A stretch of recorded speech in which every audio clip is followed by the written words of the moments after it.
My name is Biftu, and I'm a recovering addict. This is not easy to do because, one, I'm a girl, and I'm Muslim, and I'm a mother. And I'm not young, even though I look young. I'm in my 30s. I'm 33 years old. I just want to talk about, there's just a stigma in general. It's not just the Somali culture. I believe it's just the East African culture. I guess just people that didn't grow up in America, even like Asians. It's a taboo to talk about.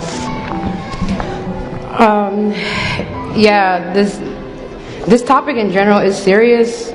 I don't know why this community is not taking it serious. We're not blind. We're not deaf.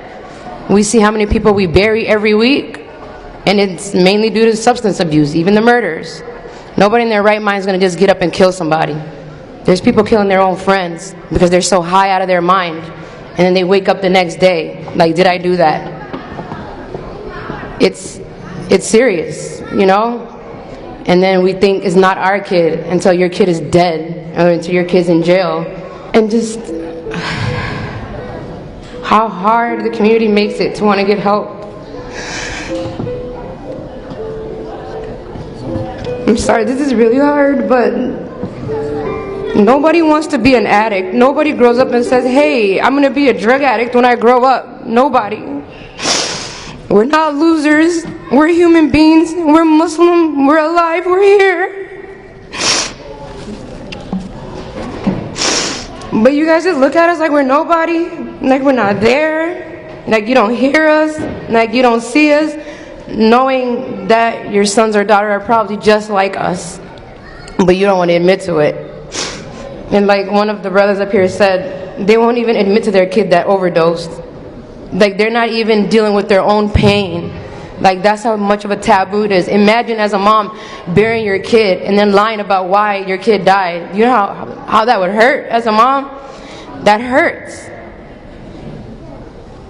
Like, we're human beings. You know, you are a product of your environment. I'm 33. I've been here since I was 2. I'm talking in English because that's all I know. Like, when I was younger, I hate to say this, but I kind of knew this community was something like this was going to happen because the ignorance of it. You know, like, I was like 15 smoking weed, but I'm a crackhead because I'm smoking weed. But looking now, people are really smoking crack. For real. Go stand on Chicago and Franklin. It's sad. There's people that don't even speak English talking about Xanax Arawa. Like, I used to work at a clinic in Alina. There's older patients come in that are Somalian. This older patient that used to come in, he didn't even know he was addicted to pills. He just used to come all the time saying, Xanax ke Arawa, Xanax ke Arawa. But me, I'm an addict. I'm knowing like, dang, he's addicted. You guys just need to make it easier. And like, no disrespect to the mom earlier. She was saying like, when girls use and stuff, nobody wants to marry them. That's not true, because half these boys are just like us. They're insecure. They're probably going to think, who can I get besides a drug addict wife? Like, and that's not okay. You're supposed to build us up, not break us. And alhamdulillah, like, I have a really strong mom. My mom, may Allah bless her, she's always there for me. She pushed me into treatment. But me, I didn't want that label, you know, she's in treatment, or just how people look at you. But I did it, and it empowered me. I know that sounds like so weird, but it did. I feel free. I don't know how to explain it. Being addicted to something, like, you guys know a hamster that runs in this little circle thing? That's the life. Like, you're just running in a circle that never stops until death or something hits you. Addiction is real, and it's hitting this community harder than ever because of our ignorance. We just want to hide stuff. Like, like, no. It's way past ebb right now because we're burying at least twice of the youth. 2 people a week, normal. Like, it's like normal now. If it's not an overdose, it's a shooting. I'm 33. I know over 10 people that are dead. That's not okay. My best friend's in a wheelchair. a girl, and she wasn't even an addict. She was just partying at the wrong place at the wrong time. You guys, we need to just stop. Not you guys, we, because I used to do that too before I was in my addiction. Like, what's wrong with this person? Like, look down on them, like, oh, let me stay away from this person, because I thought I was better because I just smoked weed and I partied a little bit. But don't kick your kids out, especially qurbaha. Wallahi, you guys don't know the stuff I've seen with girls. Like, we would leave the club or whatever, and she would leave with any random guy because she knows she can't go home drunk. You know, there's girls out here blacked out off Xanax getting raped, and they can't even tell their mom because they're gonna get snapped on. Imagine being raped and not being able to tell nobody because you're gonna get blamed for being raped. No, there's a lot happening to the girls, and you guys need to talk about it. A lot. Like, we're Bani Adam too, we're human beings, you know, like, we fell into the trap of this life. It happens. We're not bad people. I guess you could say I was like a functioning addict. Like, I thought I was okay. I had a house, I had a job. Like, I was doing what I had to do. But eventually, you know, it all comes to an end because it's deeper than the drug, you know? It's in our soul. Something, and we're trying to fill that void. And that void it comes from home. You know, communication. Talk to your kids. Like, not habar them, not kick them out. Like, understand them. Like, it's fahma. You know, like, we grew up in two different worlds. You guys grew up in Africa. We grew up here. It's temptations. You want to fit in. Now that I'm older, I regret a lot of stuff. When I was younger, I thought I was fine. Like, there's nothing wrong with what I'm doing. There's nothing wrong with smoking weed. It is. Like, one of the guys stood up here. I couldn't eat or go to sleep without smoking. That's not okay. And like he said, eventually you graduate. Because it's not about the drug. It's that whatever that pain in your heart. I thought I was fine. I stopped drinking alcohol. And I was just smoking my weed. I stopped partying. I'm like, oh, I'm okay. But I have a disease called Crohn's disease. I was getting prescribed oxycodones. I was taking it normally. But something happened, I don't know, my third pregnancy, I guess postpartum depression, it just hit me hard. I was getting these pills prescribed anyways, and I just started doubling up on the dose because it makes you feel good. I'm cleaning my house, I'm doing, like, you're just on point. You think you're like, okay, I found it, this is what it's going to be. And it's from a doctor, so you think it's okay, and it's not. So you see yourself in that cycle, just chasing it. The first time I knew something was wrong is when I went and spent my own money to buy pills. But it didn't stop me. It only got worse. Like you said, I had a $200 habit a day. Imagine, and take a can of $200 every day. You're going to become a criminal. You're going to steal. You're going to do stuff. Because if you don't get that drug, you're going to be sick. You're going to be on the toilet throwing up and shitting on yourself. Literally. You think any Bani Adam is going to sit there and do that? No. You're going to go get your fix. And I'm just like, alhamdulillah, I have my family to just always be there for me. Just always. I could come home in any mind state. My mom would never lock her door. My mom was like a little shelter. She welcomed all the kids. Like afterwards, even boys, she would let them sleep downstairs. My mom has 4 kids. All 4 of her kids are addicts. Imagine how she feels as a mother. That's heartbreaking. She sat down one day, she was like, Hoya, what did I do? Like, ya habare. My mom never touched a drug in her life. She never drank ever in her life. But she still had the heart to understand me and love me and be there for me. And wallahi, for that, like, I love my mom to death. Without her, only Allah knows where I would be right now. So to the mothers, just be there for Ilmihin. And just stop being so tough on the girls. We don't have no magic power. We're human beings too. Like, I don't understand why you guys think like we have this power that we're better. No. We have, I think, more issues. Kind of. The things girls go through. we don't talk about problems in our community. If a girl gets touched by an uncle or something or whatever, does she go talk to her family? No. She just knows when she's 14 or 15, oh, I hit this blunt. That feels good. I'm going to keep doing that. Because once you do that, you know that negative feeling in your heart stops. So you just keep going and keep going and keep going. And then you're just going to see you're lost in it. And when I say lost, I swear to God, it's just that. You feel so lost. You feel so alone and so miserable. Like, I never wish addiction on nobody.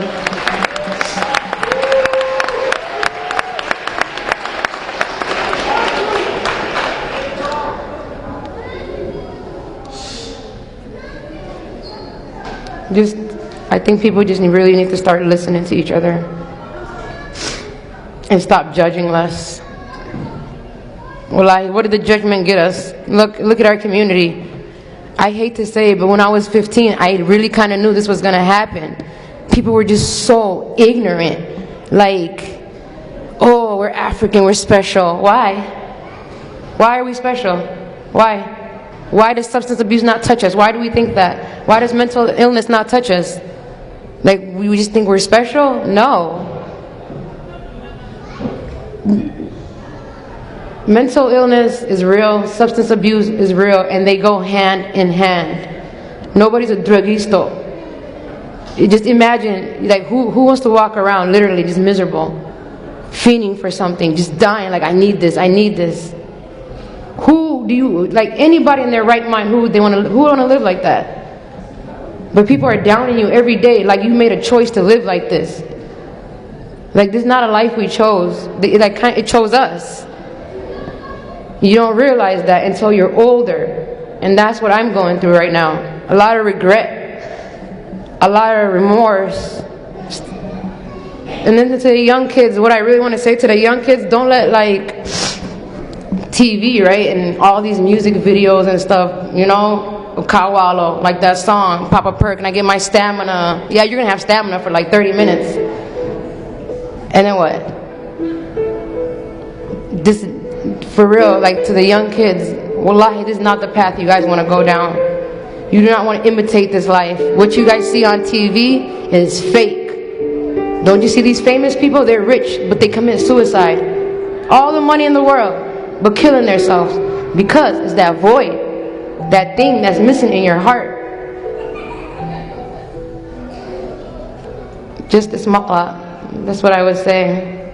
And then as far as treatment-wise, it took me really long to go to treatment because I didn't want to be labeled, you know? I just didn't want to be labeled.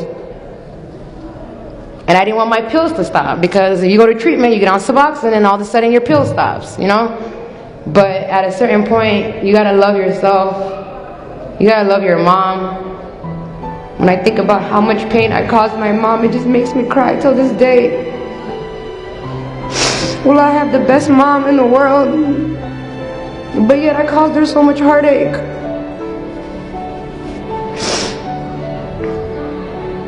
But till this day, my mom doesn't blame me for nothing. She doesn't make me feel guilty about nothing. Because at a certain point, like, why is family? Like, I just broke down to my mom and I was like, why need to do this all the time? I'm like, you're my mom. You're the person I'm supposed to come and talk to about my problems. I'm supposed to trust you. And she kind of just changed. And she started listening to me. And she kept pushing me to treatment. My mom, my family, they were okay that I went to treatment. I was scared of my friends. And guess what kind of friends? The friends that are using the drugs with me. I'm caring what these friends that are doing the drugs with me are going to think. Like, no, you need to get yourself in treatment. I don't know why I'm caring what they think. Because I don't want to be labeled by people who need to be in treatment. Like, it's crazy, like, the whole, how your mind works when you're in addiction. Like, you're not yourself. And that's a scary feeling. I think that's one of the reasons I went to treatment too. Like, I didn't know myself no more. I couldn't even look in the mirror. When I say I couldn't look in the mirror, wallahi, billahi to lie, I literally could not look myself in the mirror. Because I didn't know who I was anymore. I was doing stuff that I used to look down on people doing. Like, I didn't know who I was. That's not a good feeling. That's not And then people around me losing their kids. This girl we know dropped her baby drunk. And he's all broken up. Like, just make it easy on the girls. Make it easy for them to ask for help. You guys, and it's not just this America kukore. You'll be shocked how many people are popping oxycodones. Like, seriously. It's bad out here. And the people are going to fentanyl. They're literally playing Russian roulette with their life. Just think about that. You know this thing is going to kill you. You know that. You have a chance, literally 50-50 chance. If you do this, 50-50 chance. Would you do it? Would any of you do something that you know you have 50-50 chance of doing it? You wouldn't, right? If you're going to die. You wouldn't. So what do you think is hurting these kids so bad that they're taking that risk just for a moment to be high? They know they could die, but they still do it. That's pain. They have that much pain in their heart. They probably low-key want to die. When I was in my addiction, when I woke up certain mornings, that's how I felt. Ilahi, just kill me, because I'm useless, I'm kasaro. That's really how I felt. I used to wake up and be like, why am I still alive?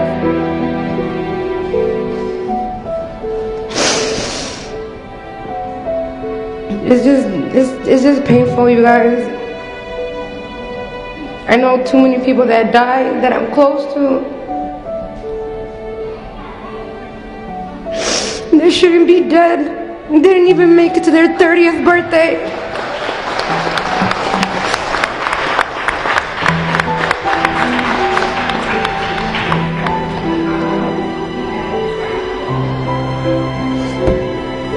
I feel better now, but I'm glad I did this. I was really scared to do this, but this is needed.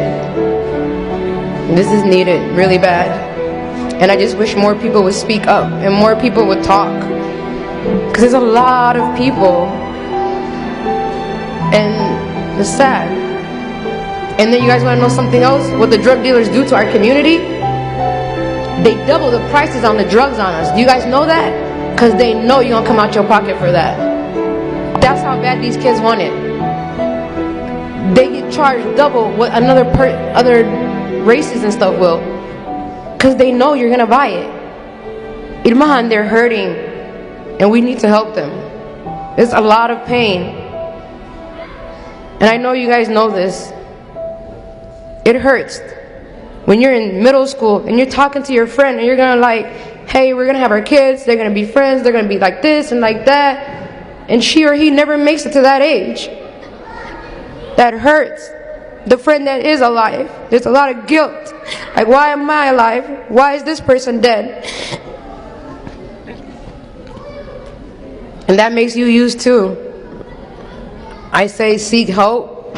See a lot of therapists. Therapy is real, it helps. Talk to people. Just, it's fahma, that's all I can really say. Understand each other. Talk to each other. Or we're just going to keep dying and it's going to get worse. That's the sad part. If something doesn't happen, wallahi, it's going to get worse. Like, I'm scared to go on Facebook now or Snapchat because you're going to see RIP. Then when that is that, I go like, who? I'm tired of it. I'm just tired of it. And whatever I could do, I want to help. And if it's there in my story is to help, I'm going to do that.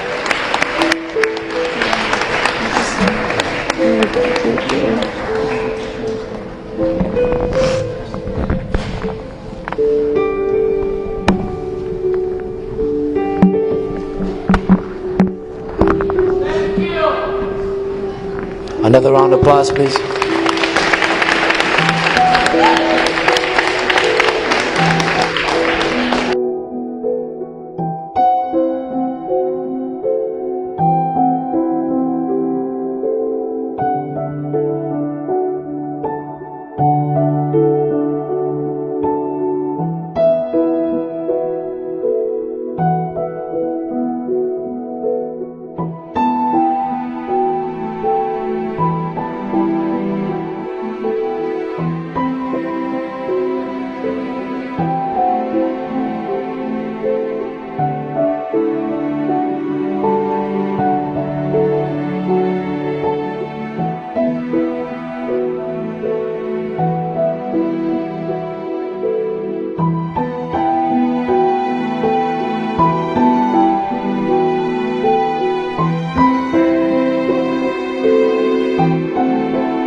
you.